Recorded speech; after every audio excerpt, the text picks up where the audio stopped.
If you're wondering what McLaren are going to do with Oscar Piastri for the rest of the year, stay where you are, because Oscar has answered that question for us. He will behave and play the team game, for now. So Lando, you better make good on this and give Max what for in these last 7 races, okay? Because you might not get it next year. Whilst Red Bull are struggling to make ends meet and are only now admitting that they'd left one of their drivers to hang out to dry as long ago as Spain last year, McLaren are now starting to finally figure out what to do with their 2 races, in the midst of Verstappen's admission that Singapore will not be an easy race, and that Austin will be basically their last chance, Red Bull, to get anything meaningful out of this season. Well, if they want to make it easy for Max to retain his title. But given what happened in Baku, it does seem like Checo is now the faster of the 2 drivers, and I don't think any of us were expecting that, and that being on our bingo sheet. Well, I mean, that is until he got into the war with Carlos Sainz, of course. Whilst that went on, Lando Norris's weekend was compromised, and even though he made a valiant job of it, finishing ahead of Verstappen despite his malady in Q1, at the same time, Oscar Piastri was busy fighting with Charles Leclerc and surpassing the Ferrari driver to win in Baku, in probably one of the most historic battles in recent memory. However, unlike the last time Oscar Piastri won a Grand Prix back in Hungary, there was no acrimony or resentment or awkward tension between either McLaren driver. Sure, Norris probably would have been a little bit disappointed that he wasn't in with the hunt for the victory at Baku when it looked like he could have easily done so, had he not had that issue with the yellow flags in Q1 and the FIA complicating things. When it came down to it, for the sake of the team and their championship quest, that act that Norris did made sure that they could actually come out of Azerbaijan, McLaren, ahead of Red Bull in the constructors, finally. And whilst Oscar is my boy, and I would love for him to succeed and hope that he could be in contention for the World Championship, as many people think he is now, he is quite realistic, as am I, about the fact that this year it is mainly Lando who is in the pound seat when it comes to that chestnut. The Brit's in a much better position due to his more consistent podiums in the first half of the season, and I've done some number crunching, and the lengths Oscar would need to go to secure the championship with 7 races to go, and where he is right now, it's not very easy. He'd have to win every single Grand Prix, every single sprint Grand Prix, get every fastest lap available, and then hope that Max Verstappen finishes no higher than 5th. He cannot be in the top 4.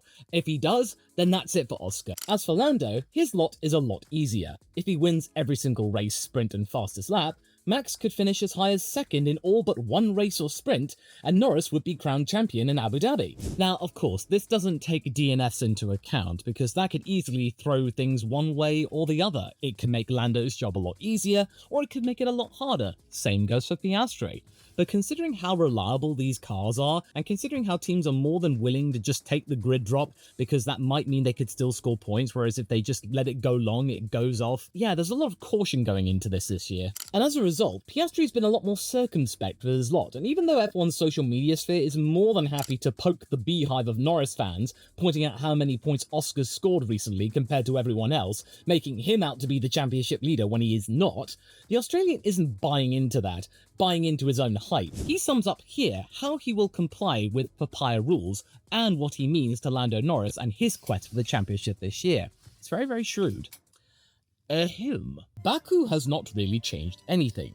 Lando is still ahead in the championship and, just being honest, has a more realistic chance of winning the championship. If I am in a position to still win races, that's what I want to do.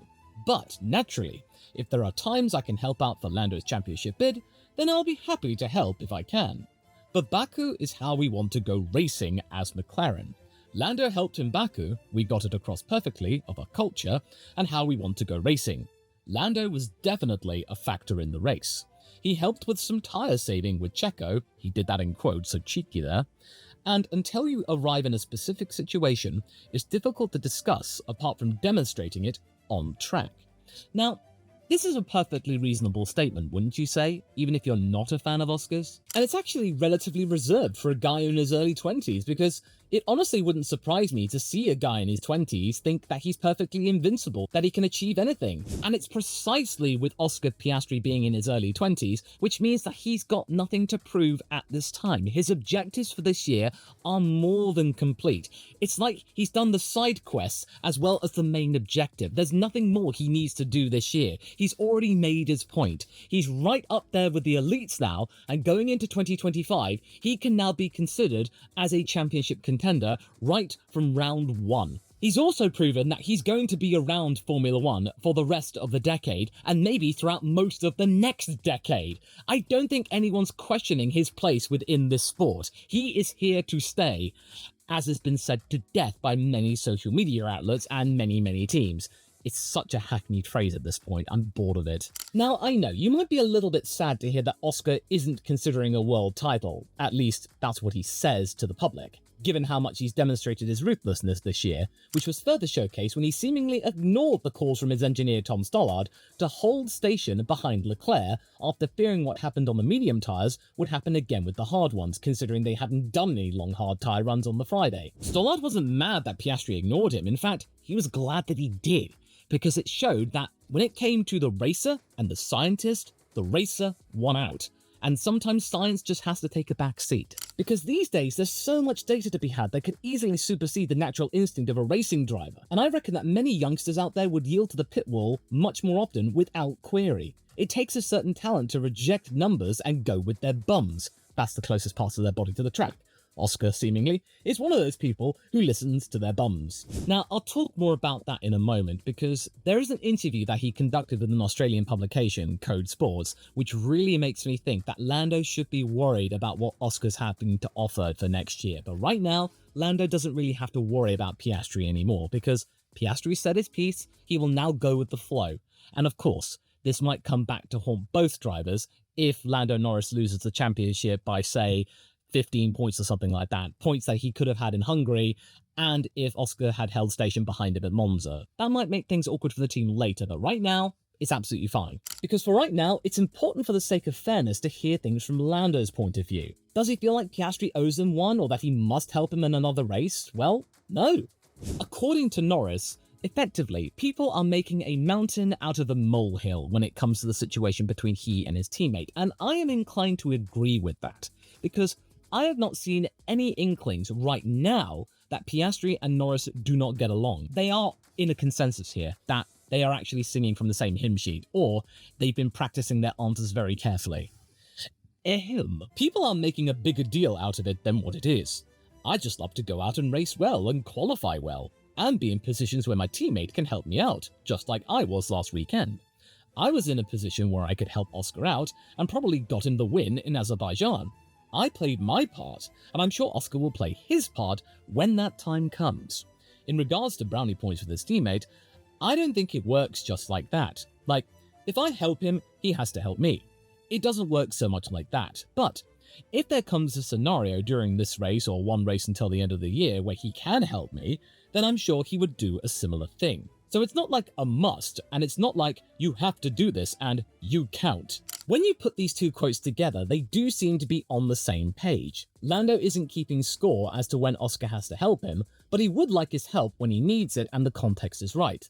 And conversely, Oscar is willing to do so himself, according to his own words. Now, you see, this sounds much more like it. It sounds more authentic than the papaya rules that we hear from Andrea Stella and Zach Brown, that they're going to play nice. We are hearing it from both drivers, that they are going to take things race by race and think, okay, if Oscar can actually do something which will make Lando's lot better and a lot easier, then he will do so. If not, then he is free to race and do what he can to get the win for McLaren and increase the gap between Red Bull and themselves and the constructors. Now it's 20 points, and they would like it to probably be more than that. And what really helps for Lando is that Oscar is a bit of a pragmatist, and that, yeah, right now, Oscar Piastri in his sophomore season being 4th place in the Drivers' Championship, that's amazing. Being within 100 points of Max Verstappen, one of the greatest drivers of this generation. That's a pretty big statement to share already in just your second year, when you barely got 40 Grand Prix under your belt. It's just part of his long-term journey, of maybe 10 plus years in his Formula One career. Right now, there is no pressure for him to do anything. It would be great if he could be in contention for a title in his second year, akin to what Jacques Villeneuve did and blew apart the status quo of Formula One back in the late 90s. But Piastri knows it's impossible for him to surpass 3 of the fastest drivers on the grid who have years more experience than him right now in his current form. I mean, there's still plenty of things to be proud of from this year. 2 Grand Prix victories as of now, maybe 1 or 2 more later on. I think Qatar might be a good one for him. He's also brought down the gap between he and Lando in terms of qualifying from 2023, which is nice to know. Yes, Lando still has the advantage, but the gap now is like less than a tenth on average. And most importantly, he is a lot better when it comes to tyre management and racecraft. Sure, there are still some issues that are to be had, like on the medium tyres in Baku, he did fall back, he pushed too hard, and as a result he was 6 seconds behind Leclerc before the first stint was over. So there are some things to learn, but he is slowly getting the better of it. There have been moments that the commentators have been saying that Piastri's tyre management and racecraft have been perfect, which is not something that could be said last year, when after, ironically, Hungary 2023, people started to note that, hey, Oscar's not really kind to his tyres, and therefore, that was the thing that became his crux. And you might be thinking that McLaren had the fastest car, that he was guaranteed the win in Baku. The Mini DRS helped him because they cheated. Well, first off, they didn't cheat because that part is technically legal. And also, I personally reckon that the Ferrari car was the stronger of the two in terms of the complete package. That was Leclerc's race to lose, and ultimately, due to the fact that he was caught by surprise by Oscar, Leclerc lost it. When it comes to Oscar pitching his case in order to become a future world champion, he has already shown many elements that go into making said championship contender. The fact that he can win races, he can handle pressure admirably like he did with Leclerc at Baku, with a weaker car, albeit slightly, and he is not afraid to query the pit wall if he reckons that he has a better opinion. Yes, that's great for future seasons, but this year, I don't think it's quite there, which is why I think McLaren should make the most of this harmony while they can, because next year might not be so harmonious. This is where things could get a little more interesting for us and a lot more psychological. Not to mention for the fact as to who you are going against. Max Verstappen. Sure, his car is not exactly in its best condition right now, but he was able to go toe-to-toe with Lewis Hamilton and come out as the victor in 2021. Say what you will about Abu Dhabi, but over the course of the season, it was intense. So as we saw in Austria, when Lando and Max started to actually feel each other out in terms of a championship contender, it got a little bit messy. And I feel like anyone going after Max right now, when he is hunted and wounded, this is going to be an even greater force than what we've ever seen before. Lando's going through all of that scrutiny and tension right now, and it depends what happens out the other side, how he is able to handle it by the time we get to Abu Dhabi and get into the winter break before the next season. If Lando can come out the other side and come out as the victor, then his confidence will shoot through the roof. He will be on cloud 9 and there'll be no stopping him. If Lando doesn't win the title though, and he lost out at the final race, that could change things. Considering where we are right now, this being a little bit of a dress rehearsal before the main event in 2025, where so many drivers can go for wins straight from the first race, right now, Oscar doesn't really have to do anything. He can take a backseat when it comes to the championship, because right now it doesn't really make any sense. As for 2025, if Norris fails to surpass Max in a close-fought contest, then Piastri is in the pound seat for that season. And considering that we could have several people in contention, and this is not going to be just a game of catch-up toward Verstappen, you're going to need as much mental fortitude as you can get. Yeah, that might be different, but there's still the unknown doubt that this might have been the best opportunity for him to get that title, because there might be other drivers in contention. There might be Hamilton, there might be Perez, he might rebound, there might be the 2 Mercedes drivers, maybe, but also then will be his teammate. And here's where I think Oscar's words from other interviews are ringing true. Yet another power play might be here, almost as discreet as when he dropped the ultrasound of his cracked rib from after the British Grand Prix, which proved to be caused by an ill-fitted seat. There's an interview going around from the Australian website Code Sports, which is really interesting and well-timed, considering all of the stuff that's been said about the team radio and how the FIA president has said that the drivers should not be swearing because children are listening, and then collectively, the drivers have basically told them to get stuffed. And to be honest, the FIA and Formula One do have a responsibility,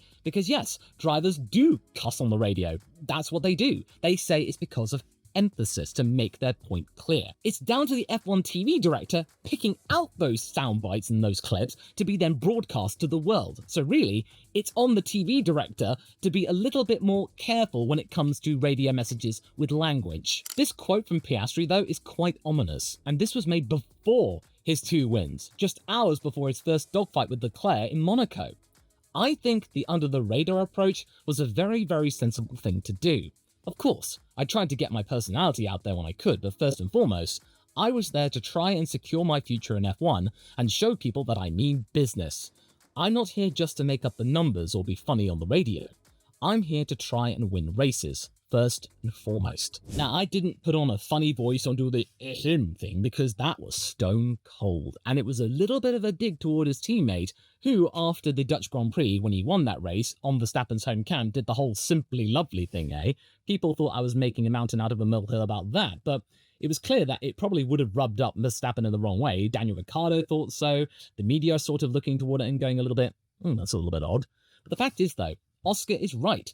On the radio, after his win in Baku, he didn't do a big whirlwind thing with a funny quip. He was just going, yes. And it was simple as that. And sometimes he does come out with zingers on the radio, but it seems to be more natural. It seems to be more like himself, his personality, and a what you see is what you get sort of thing. He's not putting anything on. It's why I reject the collective idea that he is like Kimi Räikkönen, and instead point you toward Mika Häkkinen as a man who might be similar to Oscar's personality, who can show his fun side when the time is right, but when it comes to racing, he became the only man in F1 that Michael Schumacher was genuinely wary of and would respect unequivocally. Which is why I genuinely think that Oscar Piastri in the fullness of time could become a person that Max Verstappen genuinely is wary of. And maybe most of the grid will be wary of because they're not quite sure what they're going to get on the track. He could be completely ruthless. He could be completely surprising. And I know you're going to be saying, oh, you're biased. You're an Oscar fan. Yeah, I am. But I was an Oscar fan right from the beginning, and I could see his potential right from the get-go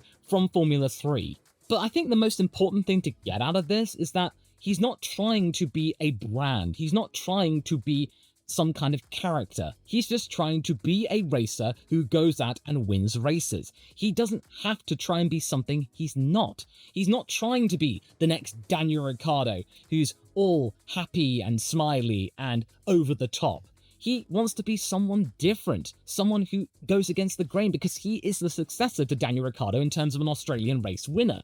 And besides, we've got Jack Doohan coming in over at Alpine, who seems more like a cheeky chappy, who might be a nice facsimile to Daniel Ricciardo. And fair play to him. That's his personality, and I'm really glad that he's there. So Oscar Piastri is now free to be himself and just to go racing without having to put on an act. He can just be himself, which actually comes across as being even more funny than if he was just trying to bigger himself up for the camera. And even though some might reckon that by giving Norris an inch right now, it might mean that Piastri never gets a chance at the title and he could wind up being in the same position as his manager Mark Webber was at Red Bull, I think Oscar is painting himself as a man who's not going to waste energy in being a showman, like maybe his teammate. It's not like we're going to see Piastri being some kind of robot or anything like that. We are going to see his personality, but as I can attest, just being yourself is far less stressful and takes up less energy. What you see with me is what you get in person if you meet me. If I meet you, I will talk about F1 just as enthusiastically as I do on this ladder. And that's the same thing for Piastri. That might come in handy in 2025, especially if Lando isn't able to do the deed in 2024. And, this is where I'm bringing the foam of doubt into play here, I think that Oscar will put this to good use against his teammate. I think Oscar is playing Lando in some way, making the most of the fact that the Brit wants to win the title fairly and does not want to demand team orders just for the sake of it, like a typical big ruthless champion. That leeway could be the thing that prevents Lando from becoming a world champion ever. Because his conduct in Hungary was poor in how he handled the situation and wanting to get team orders. He was petulant, passive-aggressive, dragged it out. Instead, he should have been more direct and braced himself for the criticism of him ignoring team orders to let Oscar pass. Because that is exactly what Oscar did in Monza. He was ruthless. He made the opportunity work. He was not given orders to stay behind Lando no matter what. He saw the opportunity into turn 4 and he took it. Like Lando should have taken that opportunity of finding himself in P1 in Hungary, whereas Max Verstappen was 5th place, he should have taken it. Whereas we got mostly radio silence and passive-aggressive remarks on the radio. It was just not handled correctly. We did not see a champion in the making. This is not me thinking that Lando does not have what it takes to win a championship. Right now, he does have a great opportunity because consistently now, we've seen Max not being able to even get a podium. And Lando fought back brilliantly in Baku to get himself ahead of Verstappen and still take away points when people thought he wasn't going to be scoring at all, Lando. That is amazing and something that you would expect from a future champion. That is completely without question. He drove fantastically in Azerbaijan. But the point is that Oscar was not afraid about what the media would think of him. After Monza, what he did to Lando, the British media, which is the most prevalent in Formula 1, completely tore him and McLaren to shreds. Remember the rant from Will Buxton? By the time we get to Azerbaijan, people were questioning Oscar non-stop. They were questioning Lando non-stop. Neither driver broke. Oscar didn't care. And he was able to just take it on the chin, and look what he did that weekend. He won the race. And then the British media couldn't get enough of him. That, oh, this was the mark and race of a world champion in the making. This was fantastic. Whereas I think Lando, had he stuck to his guns and won that race, yeah, there would have been a huge blowback at the time. But I think that the media would have come around to his way of thinking and then thought, yeah, okay, he's thinking world championship. He took away potentially 15 points from Max Verstappen. So that's the way of thinking there. 7 extra points. So it's a bit of a complicated thing, you know. Norris has regained his footing from Hungary for the time being, and Baku would have been a huge boost for his confidence going into the next few races, which have been good to him in recent times, Singapore and Austin. In the short term, I think that Lando has a good chance for the World Championship because Max is struggling right now, and now Oscar Piastri is saying that he is willing to help out Lando wherever he can. If he's in a position to give him some help and assistance, like Lando was for Oscar in Baku, then he's more than happy to do it. He's not going to be thinking about his own championship endeavours. It's all good. But in the long term, and especially next year, things might not be so amiable, so both men have to be ready. Like how they might need to be ready for one Charles Leclerc, because he too has found his groove. He could derail both McLaren drivers from their goal should their battle next year get too personal. To find out why I think Charles Leclerc is on the ascendancy once more and that it could only get better for 2025, go and watch this video next because he and Max could have a real good fight on their hands if McLaren fumble it.